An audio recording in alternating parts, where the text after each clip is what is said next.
మమ్మల్ని మిక్కిలిగా ప్రేమించిన మా ప్రియ పరలోకపు తండ్రి, పరిశుద్ధమైనటువంటి దేవా, నీకు వందనము చెల్లిస్తున్నాం. ఈ ఉదయకాల సమయంలో ప్రభువా, మిమ్మల్ని సేవించి మిమ్మల్ని గణపరచుటకు అనుగ్రహించిన కృపను బట్టి కూడా స్తోత్రాలు. మంచి ఈవులిచ్చు దేవుడవు, శ్రేష్టమైన గోధుమతో తృప్తిపరిచే దేవుడవుగా మీరు ఉన్నందుల కొరకే నేను స్తుతిస్తున్నాను తండ్రి. ఎడారిలో సెలయేర్ల ద్వారా ఆగస్టు 2వ తేదీ నాడు మా కొరకు సిద్ధపరిచిన సందేశం ద్వారా మాతో మాట్లాడమని, ఈ స్వరం వినుచున్న వారిని దీవించమని ప్రభువైన యేసుక్రీస్తు వారి నామం పేరిట ప్రార్థించి వేడుచున్నాము తండ్రి, ఆమేన్. ఎడారిలో సెలయేర్లు, ఆగస్టు 2వ తేదీ. నా పర్వతములన్నిటినీ త్రోవగా చేసేదం. యెషయా గ్రంథము 49వ అధ్యాయం 11వ వచనం. ఆటంకాలను దేవుడు తన చిత్తాన్ని నెరవేర్చే సాధనాలుగా చేసుకుంటాడు. మన జీవితాల్లో అడ్డు వచ్చే కొండలుంటాయి. మన ఆధ్యాత్మిక జీవితంలో ప్రగతి అడ్డుబండలుగా నిలిచే విషయాలు ఎన్నో ఉంటాయి. తలకు మించిన ఆ ఒక్క బాధ్యత, ఇష్టము లేని ఒక్క పని, శరీరములోని ఆ ఒక్క ముళ్ళు అనుదినం మోయవలసి వస్తున్న ఆ ఒక్క సిలువ లేకపోతే మన జీవితాలు పరిశుద్ధంగా ఉంటాయి కదా అనుకుంటాం. అవి తొలగిపోవాలని ప్రార్థిస్తాము కూడా.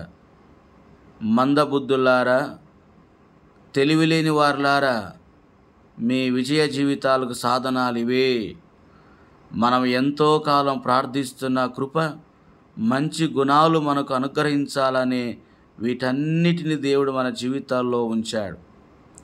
చాలా సంవత్సరాల నుండి సహనం కోసం ప్రార్థన చేస్తూ వస్తున్నారు మీరు. మీ బ్రతుకులో మీ సహనానికి తీవ్రమైన పరీక్ష పెట్టే ఒక విషయం ఉంది. మీరు దాన్ని తప్పించుకు తిరుగుతున్నారు. అది అధిగమించలేని అడ్డుబండగా లెక్కగట్టేశారు. అది తొలగిపోతే ఇక మీకు ఈ విమోచనే, విజయమే అనుకుంటున్నారు. పొరపాటు. ఆ శోధన తొలగడం వల్ల నీలో సహనం పెరగదు. సహనం ఎలా వస్తుందంటే, ఇప్పుడు దుర్భారంగా ఉన్న శ్రమలను ఎదుర్కొని వాటిని తుదముట్టించగలగాలి. వెనక్కి తిరిగి వెళ్ళు, తిరిగి ఆ పని పూనుకో. యేసుకున్న ఓపికలో పాలు పంచుకో. ఆయనతో కలిసి నీ శ్రమలను ఎదుర్కో. జీవితంలో వేధించి చిరాకు పెట్టే విషయాలన్నీ అంతలో గొప్ప ఫలితాలనిస్తాయి. అవన్నీ దేవుని పర్వతాలు. ఆయనే వాటిని అక్కడ ఉంచాడు. దేవుడు తన వాగ్దానాల విషయంలో మాట తప్పడని మనకు తెలుసు.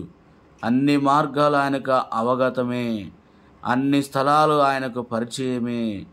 ఆయన దృష్టి బూదిగంతాల వరకు ఆకాశము క్రిందంతటా పడుతున్నది. మనము పర్వత పాదాన్ని చేరినప్పుడు మనకు దారి తెలుస్తుంది. శ్రమలోని అంతరార్థం యోగ్యతను పరీక్షించటం మాత్రమే కాదు, దాన్ని పెంపొందించటం కూడా. మద్ది చెట్టు గాలివానలో పరీక్షకు గురి అవడమే కాదు, దృఢపడుతుంది కూడా. అట్టి కృప దేవుడు మనకు అనుగ్రహించునుగాక.